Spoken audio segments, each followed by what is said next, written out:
E quando o pastor falou comigo para ministrar a palavra, eu já pensei nessa, mas ao mesmo tempo eu fiquei pensando assim, porque nós temos que ter temor e tremor quando se trata da palavra de Deus. E eu fiquei com dúvidas e orei muito ao Senhor para saber se realmente Deus queria falar sobre isso, porque é um assunto que toca muito o meu coração e que eu converso muito sobre isso e conversei bastante com o pastor também sobre isso, e Deus confirmou por diversas vezes que essa é a mensagem de hoje. Põe para mim a primeira foto, então, só clicar 2 vezes nessa foto. Aí, o tema. Aí vocês vão falar assim: irmão, mas você fala disso todo dia. Mas calma, se nós fôssemos. Aqui eu. Ah, não, isso tudo fechado. Não, tem que fechar bem.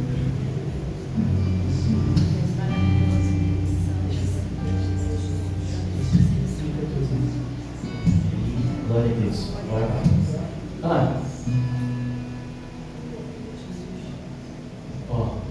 Um caminho para resultados positivos.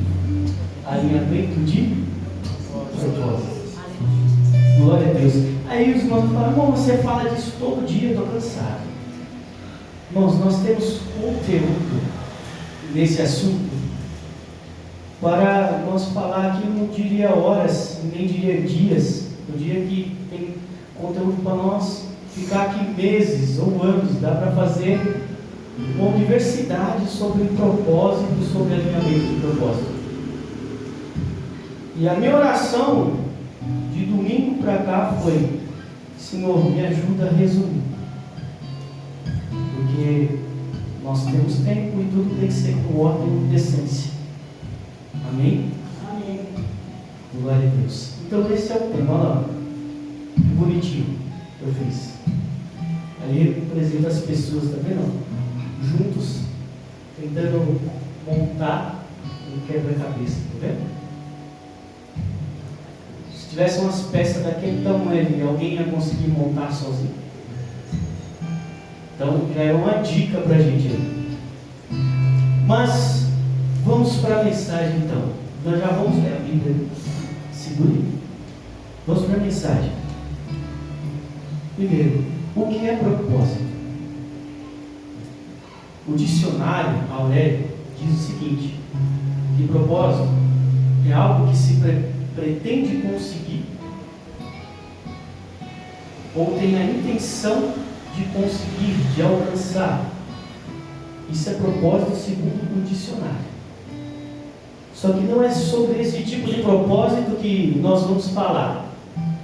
Não é sobre esse tipo de propósito que nós vivemos repetindo e repetindo aqui. Qual o propósito de Deus? Qual o propósito de Deus na minha vida? Qual o propósito de Deus no Ministério Novo Tempo de Amar? Quando nós lemos aqui o nome da igreja e o direcionamento da igreja, que é lugar de recomeçar, não é sobre algo que nós temos intenção de alcançar, ou de conseguir, ou de construir. Amém? Não isso. O dicionário fala isso, mas o sentido de propósito, digamos, o contexto que nós estamos buscando da parte do Senhor é: qual é a serventia, o uso, a função ou a finalidade de algo, ou de alguém, ou de uma instituição. Então, quando alguém pergunta para você sabe qual é o seu propósito? A pessoa não está perguntando qual é o seu desejo. A pessoa está perguntando qual é a sua serventia. Quando alguém pergunta qual o propósito da igreja, da instituição onde você congrega, A pessoa quer saber qual o direcionamento, qual a serventia, qual o uso, qual a função que Deus usa esse ministério nessa determinada localidade. Mas aí nós nos perguntamos então, qual o meu propósito? Estou indo rápido, irmãos, para a gente resumir. E eu pergunto, qual o seu propósito? Você já conhece o seu propósito? O que significa a sua serventia? Qual o uso, qual a sua função, qual a sua finalidade que Deus te colocou nessa terra? Porque assim, entenda bem, tudo que Deus criou, existe um propósito. Tudo que Deus criou tem uma serventia. Onde você está, nesse exato momento, se você olhar em volta, todas as coisas que você vê, com facilidade, até uma criança vai explicar para que serve. Para que serve a cadeira? Para que serve o celular? Para que serve esse tripé aqui? Ou essa agenda? Ou uma caneta? Qualquer um de nós sabemos explicar qual o propósito das coisas. Se você andar na rua, você sabe explicar o propósito de todas as coisas, tanto das coisas construídas pelo homem, quanto das coisas naturais, até aquelas que você não consegue ver. O oxigênio, para que serve? Você sabe explicar. Você sabe explicar para que serve o calor, o frio? Você sabe explicar para que servem as árvores, a água? Tudo que Deus fez, existe um propósito e uma serventia. E nós também fomos criados com um propósito. Nós temos uma serventia, um propósito. E na vida minha e na sua vida existe dois tipos de propósito diferentes. Pelo menos dois. Existe o propósito que é intrínseco à raça humana. Que quando Deus criou o homem, se nós lermos lá em Gênesis capítulo 1, versículo 28, vai estar escrito qual é o propósito do homem, do ser humano: multiplicar, encher a terra e dominará o homem sobre os pássaros, sobre os peixes, sobre os animais, sobre as plantas, sobre toda a terra. Então, um propósito que Deus criou o homem, propósito geral, é que o homem cuide, domine a terra, mas esse domínio é o domínio de cuidado. Esse é o propósito geral humano. Mas existe também um propósito pessoal, que é só seu. Exatamente. Você não veio à toa aqui nesse mundo. Você acha que até o mais pequeno e invisível dos seres microbianos, Deus criou com um propósito. Aí quando chegou a sua vez, sem propósito, sem serventia. Então existe um propósito e uma serventia para a sua vida pessoal. E o interessante é que, orando ao Senhor e estudando também a palavra de Deus, eu percebi que às vezes nós confundimos o que é o nosso propósito pessoal e acreditamos ser algo que a gente vai gostar muito de fazer. Mas estudando e lendo sobre os servos de Deus que foram levantados para as mais diversas situações, irmãos, eu me surpreendi. Nenhum deles queria fazer o que Deus tinha para eles fazer. Desde o início até os apóstolos e até hoje.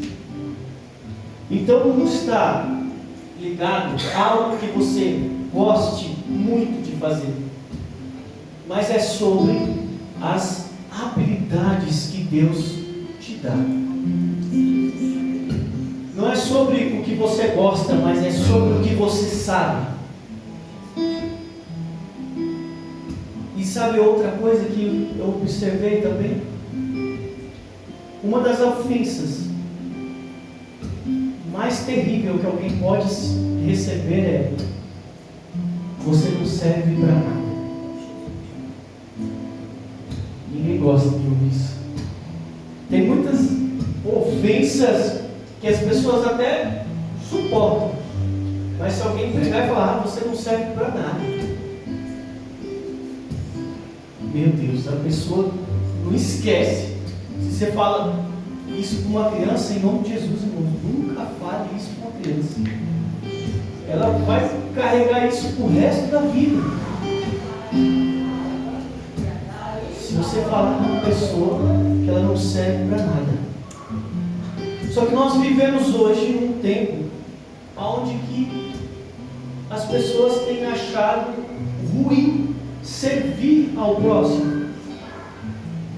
Todo mundo sente averso em servir, mas ninguém quer ser chamado que não serve para nada, mas ninguém quer servir. Então, o meu propósito pessoal e o seu propósito pessoal está ligado às habilidades que Deus te deu e te ensinou, para usar estas habilidades para servir todas as pessoas que estão à sua volta. No seu trabalho, na igreja, no ônibus, no seu carro, aonde você estiver, o principal sempre é o seu propósito. Você é ferramenta na mão de Deus. E uma ferramenta sempre é ferramenta, nunca deixa de ser. Está sempre pronto para uso. Um trabalhador que tem sua caixa de ferramenta, ele está com a sua chave de fenda lá. A chave de fenda sempre é chave de fenda. E está sempre preparada para apertar um parafuso ou soltar. Então nós, nas mãos de Deus, com o nosso propósito, as nossas habilidades, somos ferramentas na mão do Senhor. E não importa onde eu esteja, eu posso fazer tudo, porque Deus nos colocou aqui com um propósito geral, que é dominar, fazer todas as coisas aqui, cuidar. É nossa responsabilidade. Vai lá, cuida, faz o seu trabalho, faz o que você tem que fazer, mas esteja sempre pronto para exercer o seu propósito. 24 horas por dia, exerça o seu propósito. Descubra e exerça, em nome de Jesus. Vamos ler a palavra? Gênesis capítulo 11. Nós vamos conhecer uma história agora. Para começar a falar sobre o alinhamento de propósito. Nós falamos sobre o propósito das coisas, sobre o propósito geral do homem e sobre o meu propósito pessoal, o seu propósito pessoal. Agora nós vamos unir isso em um alinhamento de propósito.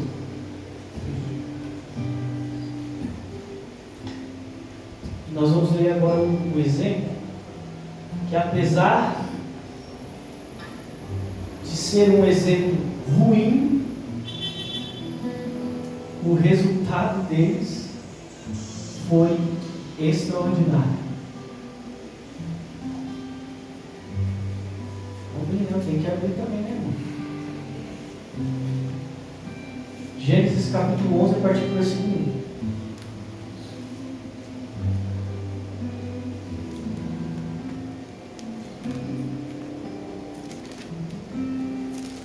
Diz assim, ó, a palavra do Senhor. Em todo o mundo, as pessoas serviam de uma mesma língua e de uma única maneira de falar. Quando os seres humanos imigraram no Oriente, encontraram uma planície em Sinear e ali se estabeleceram. Combinaram uns com os outros. Vinde, façamos tijolos e cozemos no fogo. O tijolo lhe serviu por pedra e o betume por argamassa.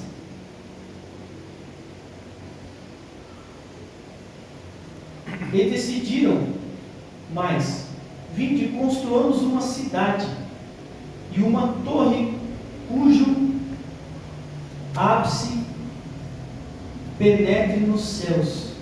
Dessa forma, nosso nome será honrado por todos e jamais seremos dispersos pela face da terra.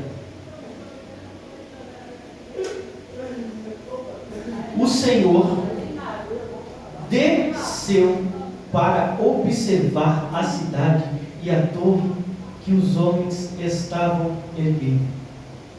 Então declarou o Senhor: eis que a humanidade se constituiu um só povo e falam todos a mesma língua.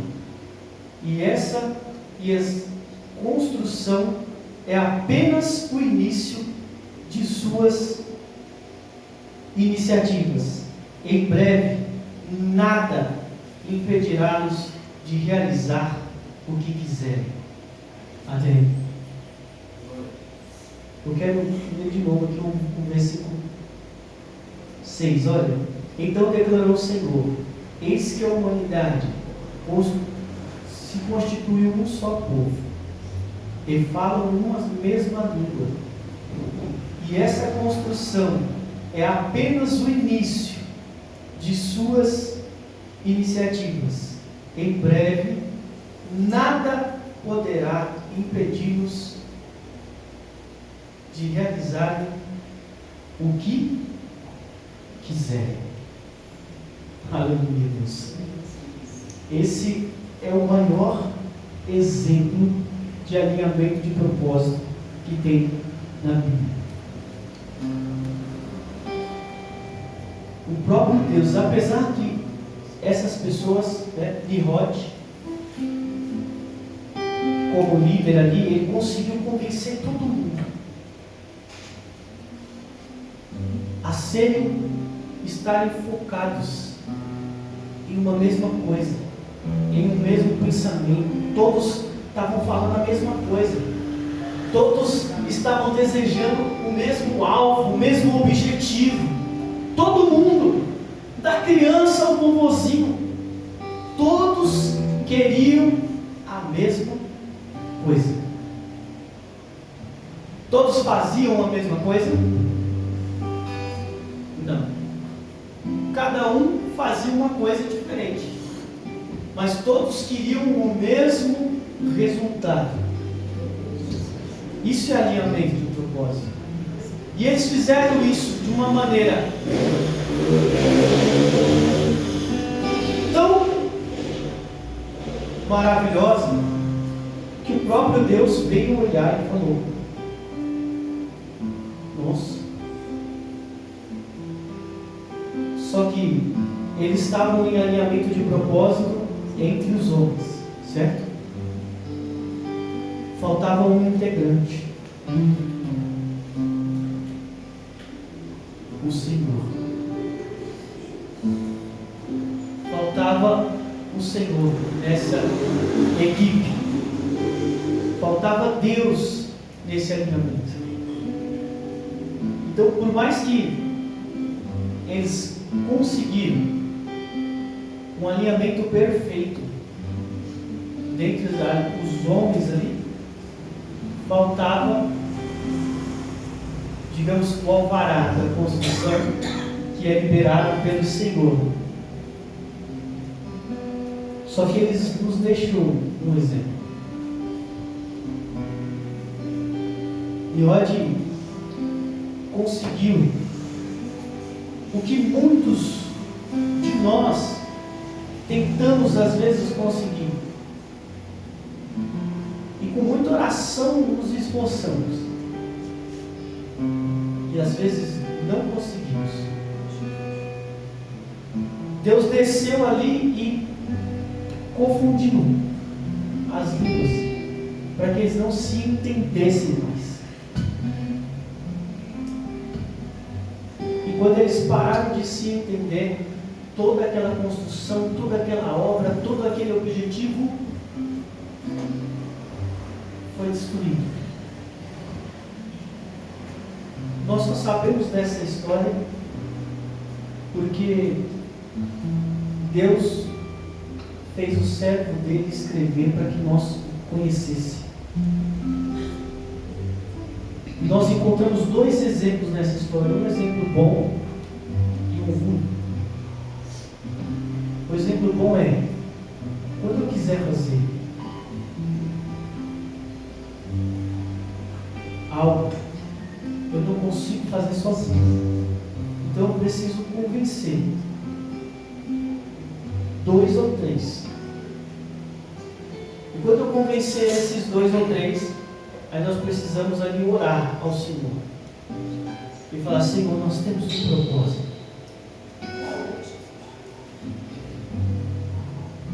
E nosso propósito é esse. E nós ligamos aqui. O que é ligar, irmão?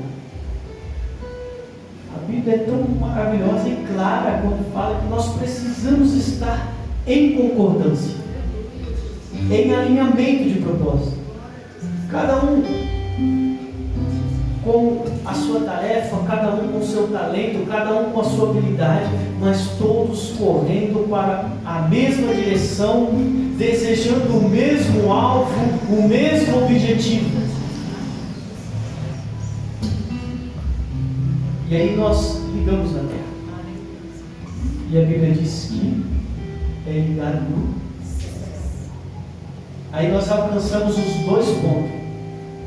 Nós conseguimos a unidade humana, o alinhamento de propósito entre nós e convidamos o Senhor para estar junto.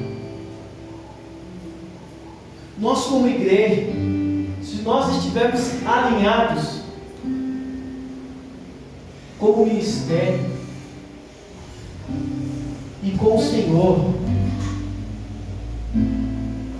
nada pode nos parar. Vamos ler mais um versículo para a gente finalizar com um ato profético, já que hoje é quarta-feira profética. Eu quero convidar os irmãos para a gente, nesse último versículo, se encontra em Mateus capítulo 16. Irmãos, se nós fôssemos ler tudo que fala sobre unidade, sobre alinhamento na palavra do Senhor, nós íamos ler, acho que pelo menos uns 50 a 60% da Bíblia.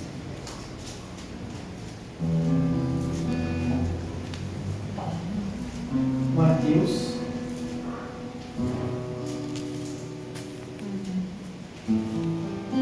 capítulo 16, tá? Verso 18.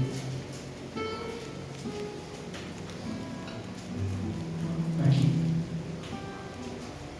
Amém.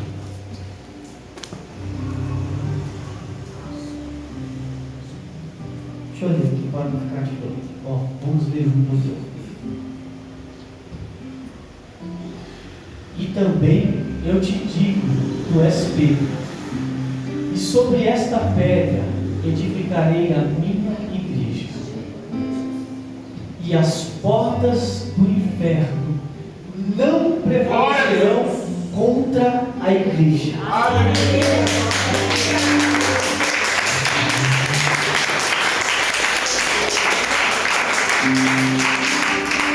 Irmãos, o Senhor Jesus está falando com Pedro. Ele fala, Pedro tem um ato de fé. Ele fala assim, Pedro, sobre essa pedra eu edificarei a minha igreja. Aí ele não fala assim, e as portas do inferno não prevalecerão contra Pedro. Ele não fala, as portas do inferno não prevalecerão contra João, ou contra Alan, ou contra Michael, ou contra pastor Nailton, ou contra missionário Tiago, ou contra qualquer um. Jesus olha para Pedro e fala, as portas do inferno não prevalecerão contra a igreja. Aleluia. Então não vem, irmão, em nome de Jesus achar, mãe, eu não posso sair por aí achando que eu sou o Todo-Poderoso e enfrentar o inferno sozinho, porque as portas do inferno vão prevalecer contra mim. Eu preciso estar inserido, eu preciso estar alinhado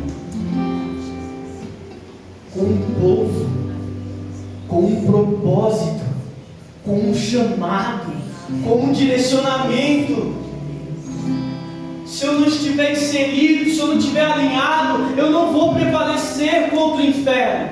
Não importa o quão crente eu seja, o quanto eu acredite, quanta fé eu possa ter, se eu não estiver inserido e não fazer parte, não adianta eu enfrentar o inferno. As portas do inferno só vão cair contra a igreja. As portas do inferno não vão cair contra o Tiago. É por isso que o nosso pastor, quando ele tem um propósito de oração, ele manda para quem? Para a igreja. Quando ele entra em oração, em relação à construção, ele está orando sozinho? Ele ora com quem? A igreja. Se tem alguém enfermo, quem ora? A igreja. Não é um pastor que comove o coração de Deus. Não é o seu choro ou o meu choro. O que comove o coração de Deus é o nosso choro. É quando nós choramos juntos, ou quando nós sorrimos juntos, ou quando nós falamos sobre os propósitos do Senhor para esse lugar, para esse ministério. O lugar onde nós estamos é só concreto, pedra, madeira, ferro. Mas quando nós nos reunimos aqui, nós somos um novo tempo de amor. Quando essas portas estão fechadas e não tem ninguém aqui, é só um prédio. Mas quando nós estamos aqui, nós somos um lugar de recomeçar. Irmãos, põe de pé em nome de Jesus. Eu quero junto com você agora